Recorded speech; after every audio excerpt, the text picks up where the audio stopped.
Hi friends, நம்ம வாழ்க்கையில் நம்மளால் மறக்க முடியாத ஒரு மெமரிஸ் என்ன அப்படின்னு கேட்டிங்கன்னா, நம்ம ப்ரெக்னெண்ட்டாக இருக்கும்போது நம்ம பேபி ஸ்கேனில் பார்த்தது தான்.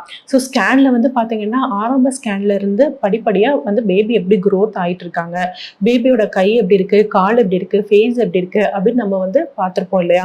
அதை தான் நம்ம லைஃப்பில் நம்மளால் மறக்கவே முடியாது. ஸோ நம்ம ஸ்கேன்ஸ் நிறையவே பார்த்துருப்போம். அப்படி ஸ்கேன்ஸ் நிறைய பார்க்கறதுனால என்னோட குழந்தை அஃபெக்ட் ஆகுமா டாக்டர் அப்படின்னு சொல்லி நிறைய பேர் கேட்டிருக்கீங்க. ஸ்கேன் பார்க்கறதுனால அதோட ரேடியேஷனால சைடு எஃபெக்ட்ஸ் ஏதாவது பேபிக்கு இருக்கா அப்படின்லாம் உங்களுக்குலாம் டவுட் வரும். ஸோ அப்படி டவுட் இருக்கவங்க இந்த வீடியோவை பாருங்க. நான் டாக்டர் சவிதா அசோக், சக்தி கருத்தரிப்பு மற்றும் டெஸ்ட் டியூப் பேபி சென்டர். எங்களோட மற்ற வீடியோஸ்க்கு சக்தி ஃபர்டிலிட்டி அப்படின்ற யூடியூப் சேனல்ல இருக்க பிளேலிஸ்ட்டை பாருங்க. இந்த அல்ட்ராசவுண்ட் அப்படின்றது நம்ம ரொம்ப முக்கியமானது. நம்ம இந்த அல்ட்ராசவுண்ட் மூலமாக தான் நம்ம பேபி நம்மளால மானிட்டர் பண்ண முடியுது. பேபி எப்படி இருக்காங்க, ஃபர்ஸ்ட் இனிஷியலா ஃபார்ம் ஆனதுல இருந்து நம்மளோட பேபியோட க்ரோத்தை மானிட்டர் பண்றதுக்கு ஹெல்ப் பண்றது இந்த அல்ட்ராசவுண்ட் மிஷின் தாங்க. இந்த அல்ட்ராசவுண்ட்ல இருந்து ரேடியேஷன்ஸ் வருமா அப்படின்னா நிச்சயமா வராது. அல்ட்ராசவுண்ட் அப்படின்றது எதை யூஸ் பண்ணி அந்த டெக்னிக் கண்டுபிடிச்சிருக்காங்க அப்படின்னா, ஹை ஃப்ரீக்வன்சி அல்ட்ராசவுண்ட் வேவ்ஸ் அப்படின்னு சொல்லி ஒன்று நம்மளுக்கு வருங்க. அதுல இருந்து தான் பேபி எப்படி இருக்காங்க அப்படின்றத நம்மளால கண்ணால பார்க்க முடியுது. ஸோ இந்த வேவ்ஸ் பேபியை எந்த அஃபெக்ட்டுமே பண்ணாது. நீங்க பயப்படவே வேண்டாம். ஸோ எவ்வளவு வாட்டி நீங்க ஸ்கேன் பண்ணாலும் நம்ம பேபிக்கு ஒண்ணுமே ஆக போறது இல்லை. ஸோ நீங்க தைரியமா த்ரூ அவுட் த பிரெக்னன்சி எவ்வளவு வாட்டினாலும் ஸ்கேன் பண்ணிக்கலாம்.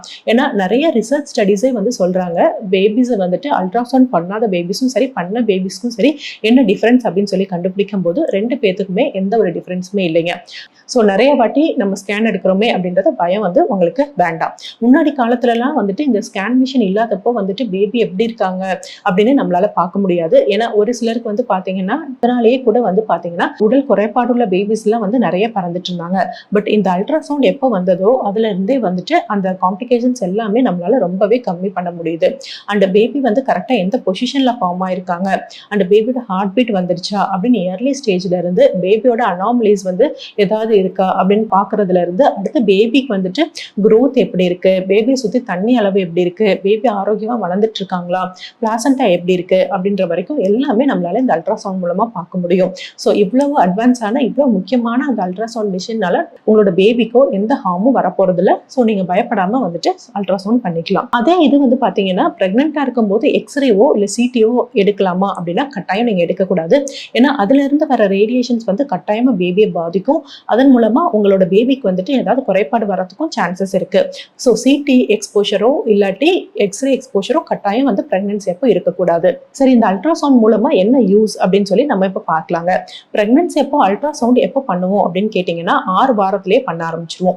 ஸோ உங்களுக்கு பீரியட்ஸ் நாள் தள்ளி போய் ஒரு 15 to 20 டேஸ்லயே இந்த ஸ்கேன் பண்ணிடுவோம்.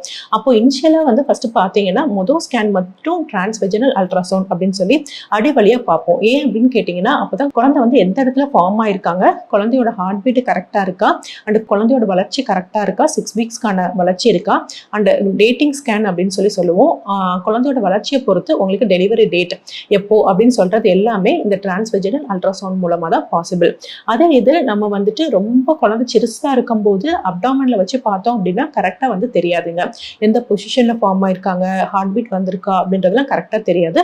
ஸோ ஃபர்ஸ்ட் நம்ம பார்க்குற அந்த ஸ்கேன் பாத்தீங்கன்னா 6 வீக்ஸ்ல பார்ப்போம். அப்போ நம்ம டிரான்ஸ்வெஜினல் அல்ட்ராசவுண்ட் பார்ப்போம். அடுத்த ஸ்கேன் பாத்தீங்கன்னா நம்ம 11 to 13 வீக்ஸ்ல பார்ப்போம். அதை என்டி ஸ்கேன் அப்படின்னு சொல்லுவோம். பேபியோட growth எப்படி இருக்கு, அதே மாதிரி பேபிக்கு நியூக்கல் டிரான்ஸ்லூசன்சி அண்ட் நேசல் போன் எப்படி ஃபார்ம் ஆயிருக்கு அப்படின்னு பார்க்குற அந்த இம்பார்ட்டன்ட் ஸ்கேன் தான் இந்த 3 month ஸ்கேன் அப்படின்னு சொல்லுவாங்க. ஸோ அந்த ஸ்கேன் அடுத்து முக்கியமானது. அடுத்து பாத்தீங்கன்னா 5th month ஸ்கேன் அப்படின்னு சொல்லுவோம்.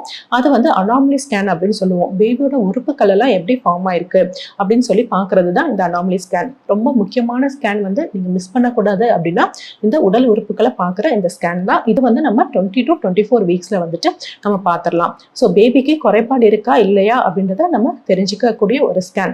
அடுத்து பாத்தீங்கன்னா growth ஸ்கேன் சொல்லுவோம். இது எந்த மந்த்ல வேணாலும் எடுப்பாங்க.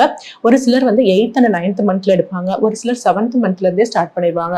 இது மூலமா என்ன தெரிஞ்சுக்கலாம் அப்படின்னா பேபி தலை எந்த இடத்துல இருக்கு, கரெக்டா கீழால இருக்கா, பிளாசண்டா கரெக்டான பொசிஷன்ல இருக்கா, பேபி சுத்தி தண்ணி அளவு கரெக்டா இருக்கா, பேபியோட growth அந்த வீக்ஸுக்கு ஏத்த மாதிரி இருக்கா, அடுத்து பேபியோட வெயிட் கரெக்டா இருக்கா அப்படின்றதெல்லாம் பாக்குறது தான் இந்த growth ஸ்கேன் அப்படின்னு சொல்லுவோம். ஸோ இந்த 4 ஸ்கேன் ரொம்ப முக்கியமான ஸ்கேன். ஸோ இதெல்லாம் மிஸ் பண்ணாம நீங்க பார்க்கணும். ஸோ அல்ட்ராசவுண்ட் ஸ்கேன்னால நம்மளுக்கு ஏதாவது பிரச்சனை வருமா அப்படின்னா கட்டாயம் வராது. உங்களுக்கு ஏதாவது மிஸ்கேரேஜ் ஆகுமா அப்படின்ற பயமும் கட்டாயம் வேண்டாம். பட் உங்களுக்கு ரேடியேஷன் எக்ஸ்போஷர் நான் சொன்ன மாதிரி எக்ஸ்ரேவும் சிடியும் கட்டாயம் இருக்கக்கூடாது. அடுத்து ஃபர்ஸ்ட் பார்க்குற ஸ்கேனான டிரான்ஸ்வெஜினல் ஸ்கேனும் சேஃபா அப்படின்னா கட்டாயம் சேஃப் தான். ஸோ அல்ட்ராசவுண்ட் அப்படின்றது ஒரு சேஃபான மிஷின் தான் உங்களோட பேபியோட growth வந்து மானிட்டர் பண்றதுக்கு.